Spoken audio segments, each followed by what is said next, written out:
अस्सलामुअलैकुम दोस्तों, जो भी ऐप आप इस्तेमाल करते हैं उन सब का तरीका वारदात बिल्कुल एक तरह का होता है। अब आप YouTube को ही ले लें कि पहले YouTube के ऊपर अगर आप अपनी पहली वीडियो भी अपलोड करते थे तो आपको डॉलर्स आना शुरू हो जाते थे। लेकिन जैसे जैसे इसकी अवेयरनेस फैली, आवाम को इसका फ़ायदा पता चला और यूज़र्स बढ़े यूट्यूब को इस्तेमाल ज़्यादा किया जाने लगा, तो यूट्यूब ने भी अपनी एक पॉलिसी बना ली। बिल्कुल इसी तरह उबर और करीम, जो कि बड़ी सिटीज़ में बहुत ज़्यादा फैल चुकी हैं, उन्होंने भी शुरू में हमें अपना आदी बनाया, बहुत कम किराए रखे और बहुत ज़्यादा वाचर्स है जिसकी वजह से हमें डिस्काउंट मिलता था, हमें बिल्कुल आधा किराया देना पड़ता था। लेकिन जैसे जैसे अब लोग उनके आदी हो चुके हैं, उन्होंने भी अपना किराया बहुत ज़्यादा बढ़ा दिया है और अब लोग लोकल ट्रांसपोर्ट को छोड़कर उनको ज़्यादा प्रेफर करते हैं क्योंकि लोगों को आदत हो चुकी है और अब वो लोग कोई वाचर भी नहीं देते जिसकी वजह से डिस्काउंट अवेल किया जाए।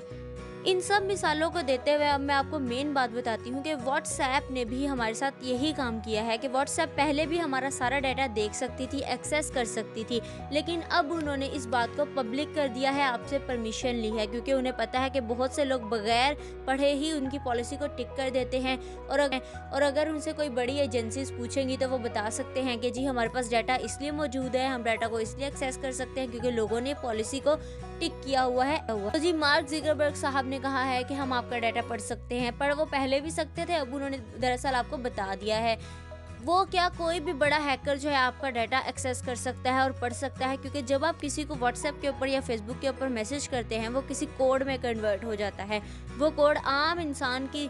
अक्लो फ़हम से बाहर है, लेकिन जो हैकर्स हैं जिनकी ये फील्ड है वो उसको बआसानी समझ सकते हैं। मिसाल के तौर पे अगर हम आम ज़ुबान में एक वर्ड इस्तेमाल करते हैं तो उनके लिए वो बी, डी, सी में कोई लफ्ज़ होगा, उन्होंने मखसूस किए होते हैं कोडिंग्स को, उन्होंने हर लफ्ज़ का मखसूस कोड बनाया होता है जो कि वही समझ सकते हैं और वो अब भी हमारी बगैर परमिशन के भी हमारा डाटा एक्सेस कर सकते हैं। तो जी अब करना क्या है, अब करना यह है कि आप व्हाट्सएप की जगह कोई और ऐप इस्तेमाल कर सकते हैं, जैसे कि जीबी व्हाट्सएप है, वो भी सेम टू सेम व्हाट्सएप वाला सारा सिस्टम है, बल्कि इसके अंदर आपको बहुत ज़्यादा फैसिलिटीज़ अपॉर्चुनिटीज़ मुहैया की जाती हैं। जीबी व्हाट्सएप इस्तेमाल कर सकते हैं, टेलीग्राम इस्तेमाल कर सकते हैं, लेकिन मैं यही कहूँगी कि आप अपनी व्हाट्सएप के ऊपर स्टिक रहें क्योंकि आप कोई बॉम्ब वगैरह नहीं बना रहे, ना आप किसी क्राइम में इन्वॉल्व हैं, तो आपको किस बात का डर है। बाकी डेली रूटीन के मैसेजेस का कोई इशू नहीं है, वो आपका डाटा इस तरह लीक नहीं करेंगे, ना वो आपका डाटा किसी को देंगे सिवाय बड़े केसेस, पुलिस केसेस के अलावा। ये खतरा सिर्फ उन लोगों के लिए है जो वाकई किसी क्राइम में इन्वॉल्व है, उन्हें डर है कि वो पकड़े जाएंगे, वरना आम लोगों के लिए तो ये कोई इशू नहीं है, ना होना चाहिए। इसलिए आप अपनी लाइफ को ऐसे इंजॉय करें, व्हाट्सएप यूज़ करें, लेकिन फिर भी अगर आपको प्राइवेसी इशू है तो आप व्हाट्सएप का कोई अल्टरनेटिव जैसे कि जीबी व्हाट्सएप हो गया, एफएम व्हाट्सएप हो गया, वो यूज़ करना स्टार्ट कर सकते हैं।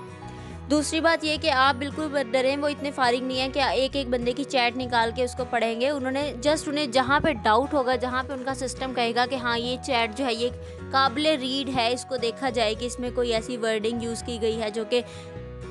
कि इल्लीगल है या नॉर्मली यूज़ नहीं की जाती, तब वो उस चैट को रीड किया करेंगे। इतना